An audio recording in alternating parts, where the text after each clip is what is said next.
There are mornings that change you before you understand they are changing you. This was one of them. The cemetery in Funchal sits on a hillside the way everything in Madeira sits on a hillside, slightly tilted toward the sea, the ocean visible in the distance between the white walls and the cypress trees, the air carrying the particular mixture of salt and stone and something green and alive that is the smell of the island, the smell that Cristiano Ronaldo has associated with home since before he had language for what home meant. He had arrived the night before. Alone, no entourage, no security, no management team, none of the apparatus that ordinarily travels with him the way a weather system travels with a front. Just him and a bag and a flight that he had booked himself, quickly, without announcement, the way you book a flight when the reason for it is not something you want processed by other people before you have processed it yourself. He had not slept. He had sat in the small house that his mother still lived in, that she would always live in, because Dolores Aveiro is a woman who does not abandon the places where her life happened, who understands that the walls of a house contain something that cannot be moved. He had sat there in the kitchen in the dark after his mother had finally gone to bed. After the conversations had reached the place where they had said everything and silence was what remained, and he had sat with his coffee going cold in front of him, and he had stared at nothing, and he had thought about everything. In the morning, before anyone was awake, he went to the cemetery. He did not tell anyone he was going. He walked. It was not far, and walking was what he needed, the movement, the physical action of putting one foot in front of the other on the familiar streets of a neighborhood he had left when he was 12 and returned to for the rest of his life, whenever the leaving became too heavy. He walked through streets that were still quiet in the early gray of a Madeira morning, past houses with their shutters still closed, past the bakery that was just beginning its day, the smell of bread in the cold air mixing with the salt smell of the ocean somewhere below. He found the grave. He stood in front of it. And he did something that nobody has ever fully reported, that the people who knew about it have spoken of only in fragments, in the careful language of people protecting a private moment that they feel is not theirs to share. He stood there for a long time. And then he spoke. Not loudly. Not in the way of a man making a speech or performing a moment. Quietly. In Portuguese. In the particular, stripped-down Portuguese of someone speaking without any audience, without any management of how he appears, without any consideration of anything except the person he is speaking to, the person who is no longer there to hear it, and who he is speaking to anyway, because love does not require a living audience. He made a promise. What was in that promise? The exact words, the specific content, the precise commitment he made to his dead father on a hillside in Funchal in the early morning while the rest of the world was still asleep, that belongs to him. It has always belonged to him. He has referenced it in interviews across the years, obliquely and carefully, the way you reference something that is too important to expose to casual scrutiny. He has said that he made a promise. He has said that he intends to keep it. He has never said what it was. But here is what we know. Here is what the years since that morning have shown us, in the evidence of a life lived in a particular direction.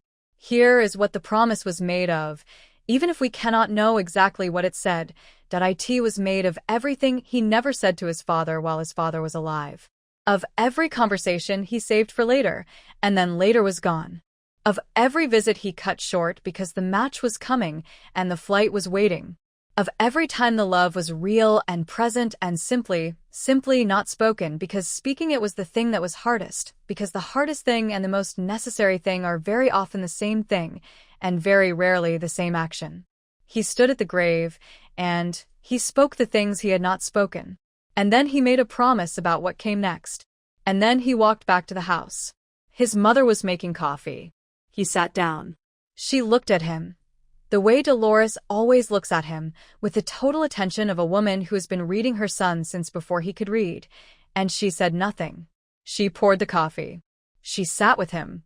Outside, the island was waking up. The ocean was doing what the ocean always does, indifferent and constant and ancient. He drank the coffee. And the promise began. To understand what he promised, you have to understand what he lost. And to understand what he lost, you have to go back. Not to the match or the trophy or the famous moment, back further, back before the fame, back to the beginning of the story that the fame grew out of and could never fully contain. Back to José Diniz Aveiro. The father. Dennis was born on an island and stayed on an island and died on an island, which is a life with a particular kind of completeness to it, a life that did not sprawl across continents or accumulate the evidence of ambition in cities and contracts and headlines. He was a kitman at a local club. He maintained equipment. He washed shirts. He carried bags. He was the person who made it possible for other people to play the game he loved, operating in the background of their dreams while his own went unexamined, unlaunched, quietly folded away in the way that lives fold away dreams when the circumstances of living require full attention. He was a gentleman. This is the word that appears most consistently in the accounts of people who knew him. Not impressive, not commanding, not dramatic, but gentle. A quality of softness in his presence, of unhurried attention, of warmth that was not performed but simply emitted, the way warm things emit warmth without effort or announcement. He told stories. His children remember this with a vividness that says everything about how much it mattered, not what the stories were, not the content, but the quality of attention he brought to the telling, the way he made the listeners feel that this story, right now, in this room, was the most important thing happening in the world. He had a gift for presence in those moments, for the specific, unrepeatable intimacy of a story told by someone who means it to someone who needs it. And he had a disease that stole those moments, took them without warning, replaced them with something that wore his face but operated on different frequencies, responded to different gravity. Alcohol is not a gentle thief. It does not announce itself. It accumulates, slowly and then faster, taking the available light and the available presence and the available version of a person and routing them somewhere else, somewhere the people who love that person cannot follow. His children grew up with both fathers. The one who told stories. The one who was elsewhere. They loved both of them because you love your father whole, not in parts, even when the whole is complicated, even when the loving costs something. Especially then, perhaps. Especially then. Cristiano was the youngest son. He watched his father the way youngest children watch, with the particular attention of someone who has observed the dynamic from its edges before joining it, who has had the older siblings' experience as data before experiencing things directly. He was observant from the beginning. He was a reader of rooms, of moods, of the invisible weather that moves through families. He knew before he walked through a door what kind of evening was waiting inside. He learned this before he could have named it as a skill. He loved his father. This is not a complicated sentence. Whatever the complications of the relationship, whatever the difficulties of the illness and the absences, and the things that could not be predicted or controlled, beneath all of that, the love was not complicated. It was direct and large and entirely intact, the way the love of children for their parents survives almost everything, outlasts almost everything, remains present even when the relationship it lives inside is tangled and difficult and full of grief. He loved his father. He just didn't always know how to say it. And his father didn't always know how to receive it. And between those two uncertainties, years passed. Important years. Years that seemed, while they were happening, like they would be followed by more years. By the time when the saying would be easier, when the receiving would be clearer, when the complicated things would have simplified themselves or been laid aside, and what would remain would be just the two of them, father and son, with the simple and enormous truth between them. That time did not come. The money started arriving in Funchal when Cristiano was 18. Before the fame, before the endorsements, before the numbers became the kind of numbers that require new frames of reference, when he was still a teenager at Manchester United making his first real professional wages, the money went home. To Dolores. To the family. To the house in Quinta do Falcao and the life that needed it. This was not a gesture. This was not public. This was not something he told journalists about or included in his brand narrative. It was simply what you did when you came from where he came from. You did not forget. You did not pretend the past was past. You did not allow your own comfort to be purchased while the people who made you possible continued to live without it. He paid for treatment for his father. More than once. He found the best doctors, the best programs, the best available science for the specific problem that was dismantling the man he loved. He wrote the checks and made the calls and arranged the logistics and did what he had always done when faced with a problem. He applied maximum resources and maximum effort and trusted that the outcome would respond accordingly. The outcome did not respond accordingly. Because some problems do not respond to resources and effort. Some problems live in a place that money cannot enter, that love cannot reach from the outside, that require something from inside the person who has the problem, a willingness, a readiness, a moment of clarity that arrives or doesn't arrive on its own timeline, indifferent to how urgently it is needed by the people waiting for it. Dennis Severo wanted to be better. He wanted to be the version of himself that his son deserved. He wanted to be the father who was fully present, who showed up clearly, who gave the boy what the boy needed without the interference of the thing that kept interfering. This wanting was real. It was not performance. The people who knew him confirmed it, the genuine desire, the genuine effort, the genuine attempts that the disease eventually outlasted. The disease won. Not completely. Not in a way that erased the love or the stories or the moments of full presence that existed between them. But in the way that matters most practically, it outlasted the time available. It was still there when the time ran out. And Cristiano was in another country when the time ran out. He was in a hotel room in a city far from Madeira when his phone rang. He was sitting with his preparation for the next match, with his schedule and his obligations, and the professional life that never fully paused, and the phone rang, and everything paused. His sister Claudia called. She called at the kind of hour that announces itself before the voice does, late enough or early enough, to carry its own message before the words arrive. He saw her name on the screen, and he sat very still for a moment. Outside the hotel window, the city was doing its ordinary evening, indifferent to whatever was about to be said in a room on its upper floors. He answered. She said his name. One word, the shortened version, the family version, the word that only existed in Funchal and in the mouths of the people who had known him before anyone else knew him. She said it, and the way she said it told him everything before she said anything else. He listened. He said very little. He asked the question that needed to be asked, the one whose answer he already knew, and he heard the answer confirmed in his sister's voice, and he sat with it for a moment, just sat very still, the way you go still when something large has just arrived and the body, before the mind, understands that movement is not yet possible. He said, "I'm coming." He was on a plane within hours. The flight from where he was to Madeira is not short. It requires connection, time, the particular suspended limbo of being in the air while the situation on the ground continues without you. He sat in his seat and he did not sleep and he did not watch anything and he did not prepare for anything. He sat. He thought about his father. He thought about the specific memories that arrive unbidden in these moments, not the difficult ones, not the ones shaped by the illness, but the earlier ones, the ones from before, from when he was very small, and the stories were being told, and the world was the size of a kitchen in Funchal, and his father was entirely, uncomplexly, magnificently there. He thought about a day. He has referenced this without full detail, but the shape of it is visible.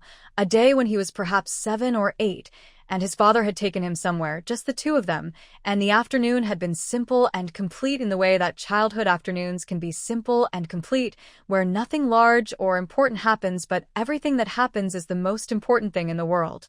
He thought about his father's hands.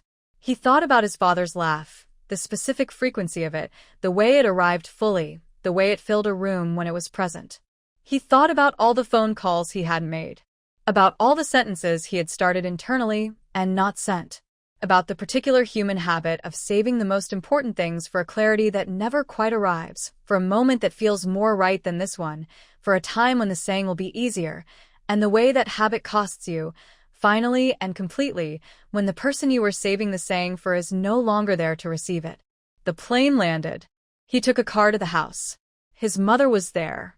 His family was gathered the way families gather around loss, the particular formation of people who are all carrying the same thing and cannot transfer any of it to each other, but find it slightly less heavy when they are in the same room with it. He walked in, and his mother looked at him, and he looked at his mother, and they held each other, and what passed between them in that moment is not available to anyone outside that room. It belongs to the family. It belongs to the mother and the son and the space between them. He stayed for days. He canceled things. He put himself in a room and he let time pass without racing ahead of it, without preparing for the next thing, without the forward momentum that had been his operating mode since childhood. He sat in his father's chair. He helped his mother with the arrangements. He was present in the specific, ordinary way that presence requires. Not dramatically, not heroically, but simply by being in the room when the room needed him in it. And on the third morning, very early, he went to the cemetery alone. A promise to the dead is a strange thing. It cannot be enforced. It cannot be witnessed. It cannot be confirmed or disputed by its recipient. It exists only in the person who makes it, in the intention, in the commitment, in the daily choice to continue honoring it long after the moment of making has passed. And yet these are often the most binding promises. The ones made without audience. The ones made in the privacy of grief, where there is no social performance possible, no management of how you appear, nothing between you and the truth of what you feel and what you intend. These promises are made from the most interior part of a person. They hold because the person holds them consciously, as a weight and a direction simultaneously. Cristiano stood at the grave, and he spoke to his father. And he promised something that, based on the evidence of the life he has lived since, based on the directions his choices have taken, based on the things he has said in public and the things others have reported from private observation, the promise was about the things he had not done. The absences. The conversations saved for later. The love expressed in currency rather than in words. The children who deserved more of his time than the schedule gave them.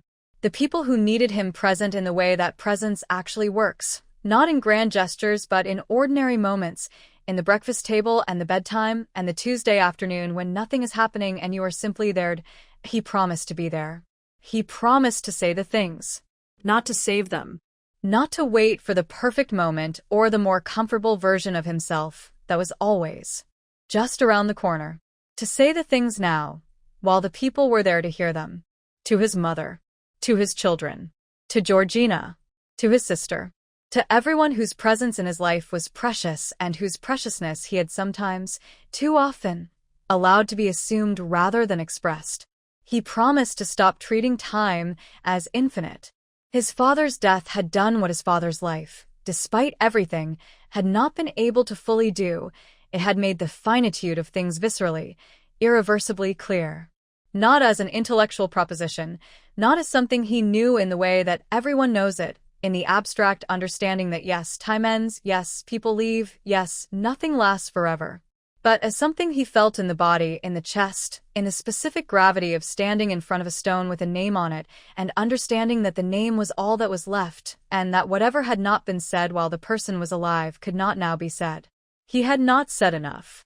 He knew this.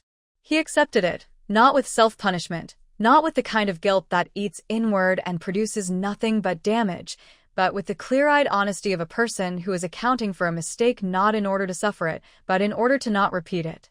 He would not repeat it. That was the promise. He would not be the father his children had to grieve for because they never fully knew him. He would not be the son his mother had to reach for across a distance made of schedules and obligations and the machinery of a career that swallowed time like a machine swallows fuel. He would not be the man who was always just about to arrive, always just finishing the last thing before the real attention could begin. He would arrive. He would be there. He would say the things. That was the promise. The change was not dramatic. This is important to understand, because the stories we tell about transformation tend toward the dramatic, toward the single moment of revelation followed by the instant new self, the before and after with a clean line between them. Real change is not like that. Real change is gradual and inconsistent and full of days when you slip back into the old shape without noticing until you are already inside it. The first year after his father's death, the people around Cristiano noticed things. Small things.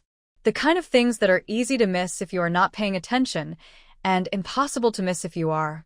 His training staff noticed that he was slightly, only slightly but measurably, less rigid about the schedule.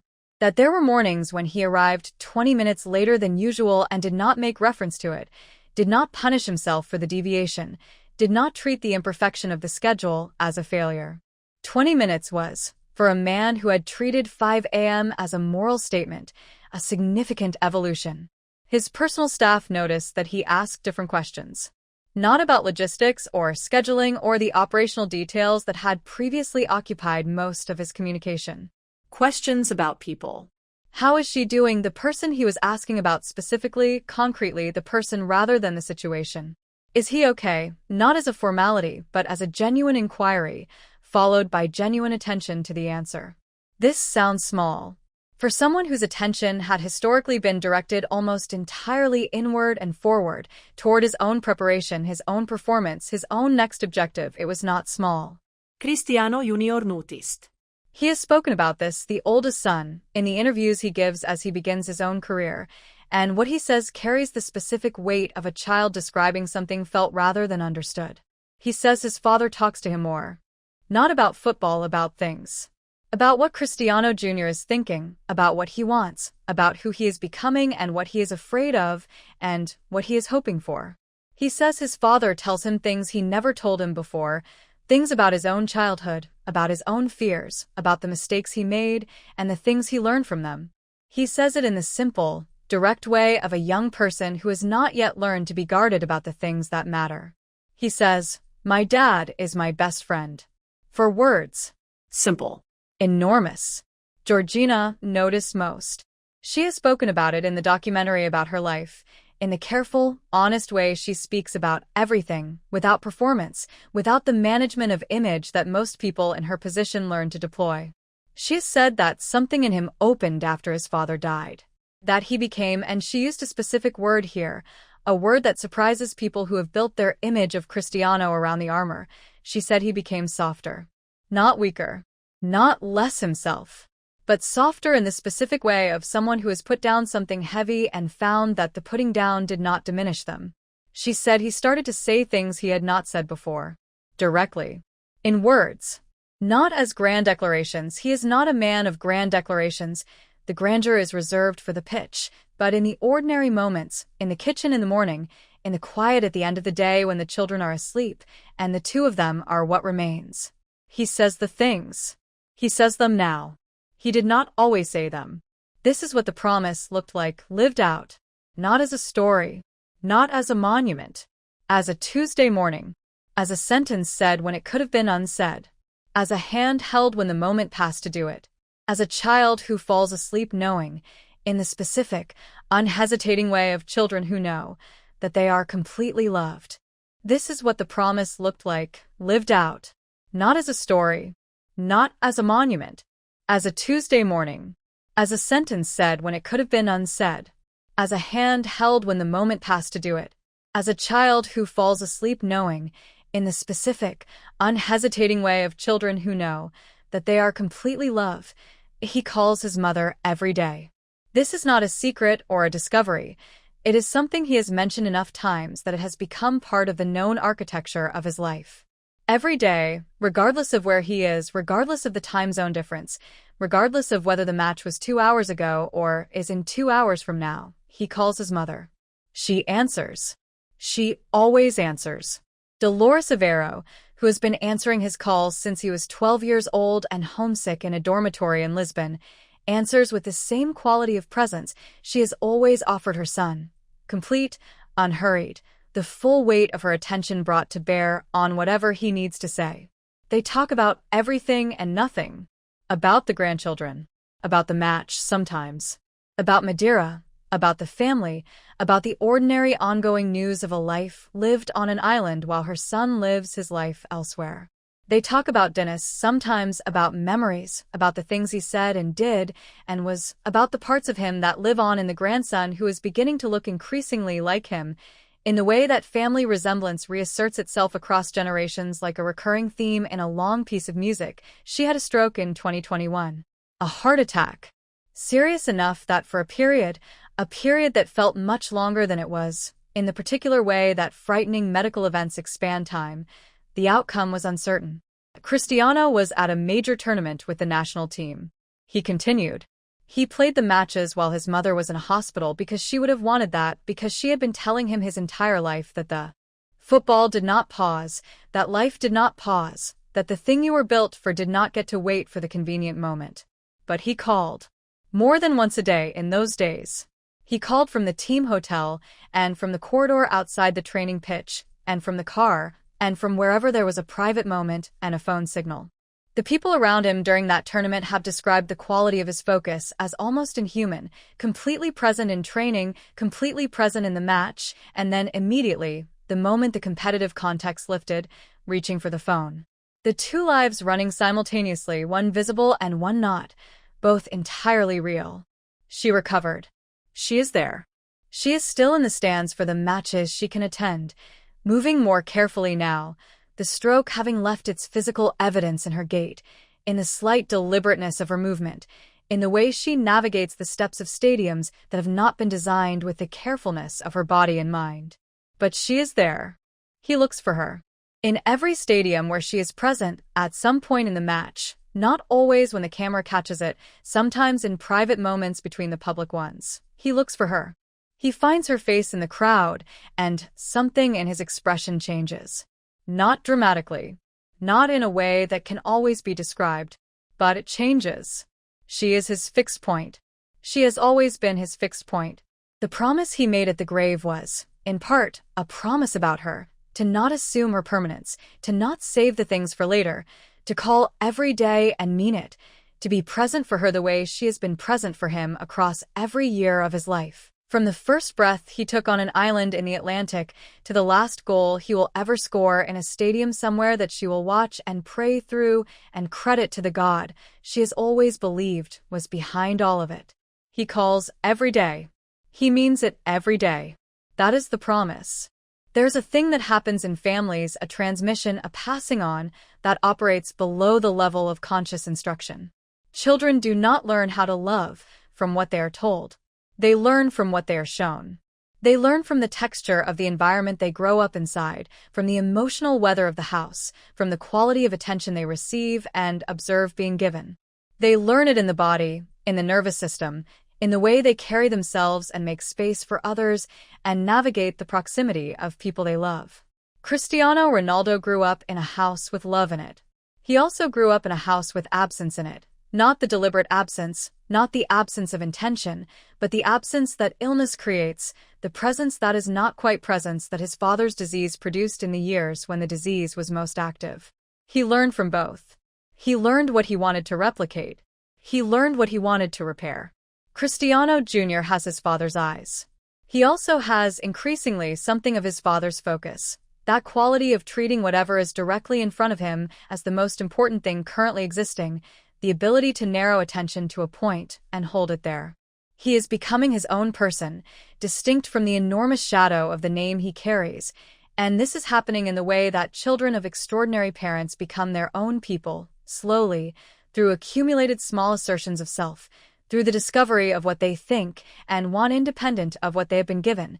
His father watches this with a kind of reverent attention. People who have observed them together describe the quality of presence Cristiano brings to his son as qualitatively different from the presence he brings to football, not more intense but differently intense, the intensity of a person who is paying attention not because he needs to but because he wants to, because the watching itself is the thing he most wants to be doing. He coaches him. He advises him. He tells him hard things, not to wound but to prepare, because he knows from the inside what the career requires, and the requirement is not gentle, and the preparation for it must be honest. But he frames the hard things inside something that makes them receivable. He frames them inside the unconditional, which is, whatever you do or don't become, whatever the football produces or doesn't produce, I am here. I am not going anywhere. You are not required to earn this. He says it in words. He did not grow up hearing it in words. He is saying it to his son in words because he made a promise about saying the things, and his son is one of the things. Eva and Matteo, the twins, they are louder, more instantly expressive than their older brother, their emotions closer to the surface, their joy and their frustration equally visible and equally enormous. They are children in the full, uncurated sense, messy and funny and demanding and surprising and, in the way of children who have been loved without condition, completely at ease in their own natures. Alana, his daughter with Georgina, she has her mother's warmth and her father's will. She is small and certain, which is a combination that tends to produce people of considerable eventual force, and the people around her have already identified, in the way of people who spend time with remarkable children, that she is one to watch. Bella, the surviving twin, the daughter who arrived simultaneously with loss. She is too young yet for anyone to see clearly what she's becoming. But she is here. She is held. She is growing up inside the specific, deliberate warmth that her father constructed from the ruins of what he learned at a grave in Funchal, the warmth that is the daily, ordinary living out of a promise made to someone who cannot confirm whether he is keeping it. He is keeping it. Every child in that house knows they are loved. Not because of the house, not because of the money, not because of the life that the career has made possible. Because he tells them. Every day. In the words and in the presence and in the choice. Repeated daily, unremarkable in its repetition, enormous in its cumulative weight. To be there when he could be elsewhere, it was a Champions League night. The particular electricity of those nights, the anthem, the floodlights, the specific quality of attention that these matches carry, heavier and more freighted than the ordinary week, everyone understanding that the stakes have shifted, that electricity was present in full. He had been playing through a difficult period. Not injured. Cristiano does not do injured the way other people do injured. He does something more complex that involves being injured and playing through it and not saying anything about it until the playing through becomes impossible and then going quiet about the whole thing and appearing on the pitch next week as if nothing had happened. Not injured. But not at his peak, which for him is a condition that he experiences as a personal failing regardless of what has caused it. The match was against an opponent who had been told, by the accumulated wisdom of the sports media, that Cristiano was finished. Not dramatically finished, not the kind of finish that produces announcement and ceremony, but quietly finished, the way players finish when they are very good for very long, and then one season the very good is slightly less very, and the gap between what they were and what there begins to be visible to the people whose job it is to notice gaps. He had read the articles.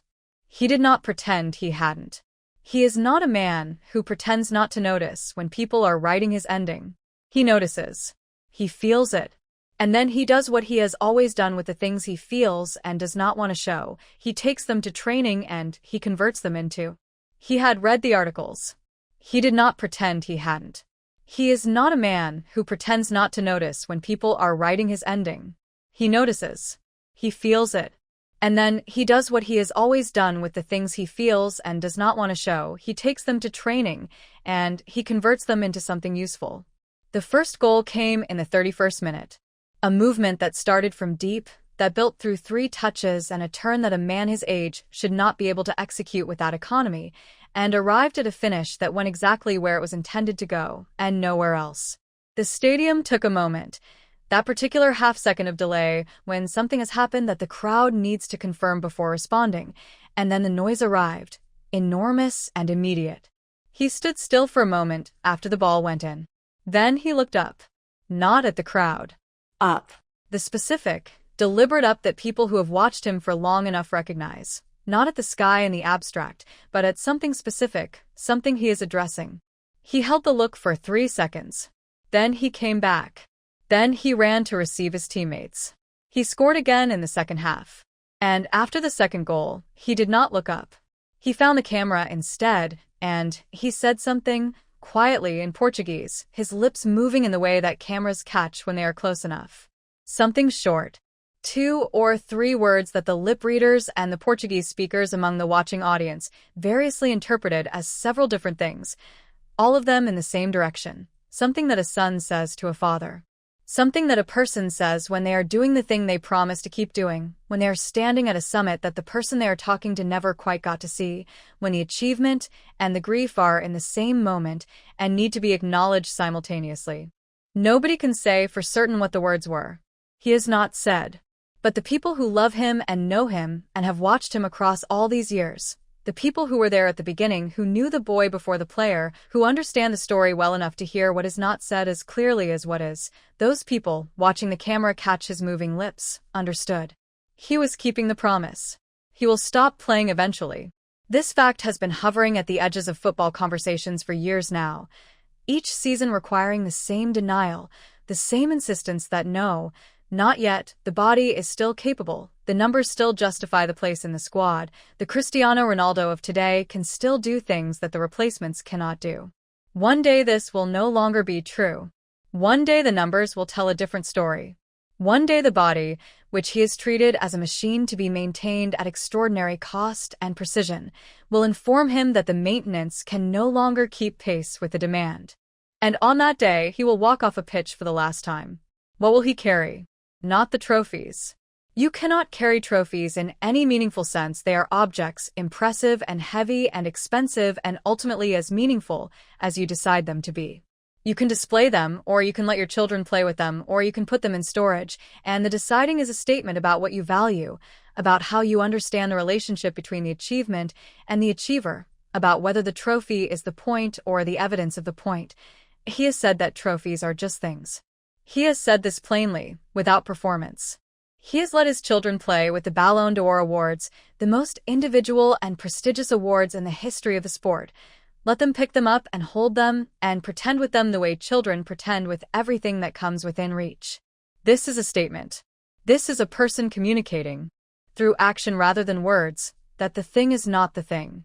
That what happened to produce the trophy is not contained in the trophy. That the trophy is the leftover after the real thing has occurred. The real thing is what he carries. The real thing is the boy from Madeira and the dormitory and the heart surgery and the father he loved imperfectly and lost and the grave he stood at on a cold morning in Funchal and the promise he made into the quiet while the island woke up around him. The real thing is Dolores answering the phone every day and knowing it will ring. The real thing is Cristiano Jr. saying my dad is my best friend with the certainty of someone who has been given reason to be certain. The real thing is Georgina, who saw him when other people saw the image and loved what she saw.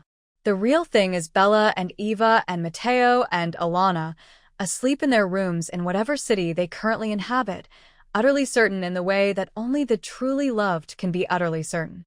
The real thing is a promise kept. He goes back to Madeira when he can. Not as often as he would like. The career is still relentless, the schedule's still demanding, the machinery of professional football's still indifferent to the things outside itself. But he goes.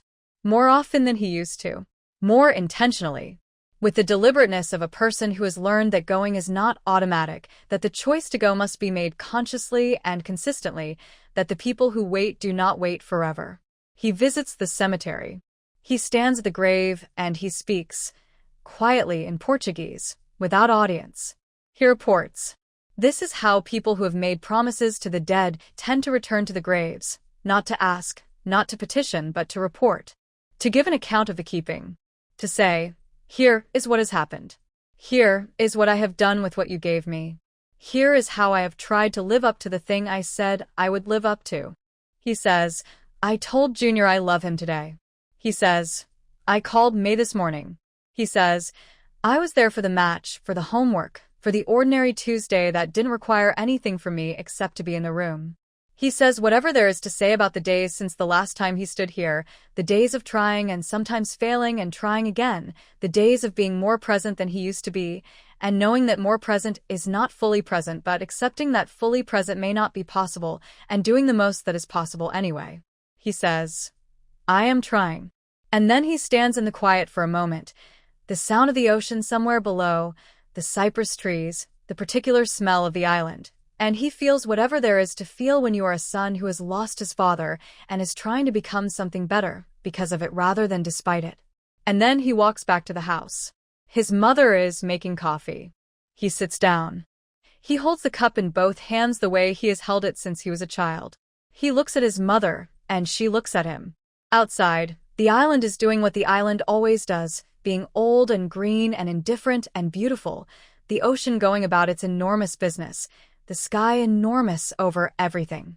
He drinks the coffee. He is here. He is present. The promise is alive. Dennis Avero never saw his son win the trophies that mattered most. He never sat in the great stadiums. He never watched the records fall from a seat in the crowd. But he gave his son something that produced all of it. The stories in the kitchen. The laugh that filled the room. The gentle, complicated, entirely real love of a father doing his imperfect best. And his son stood at his grave on a cold morning in Funchal and promised to do better. And he is doing better. Every day. Every single day.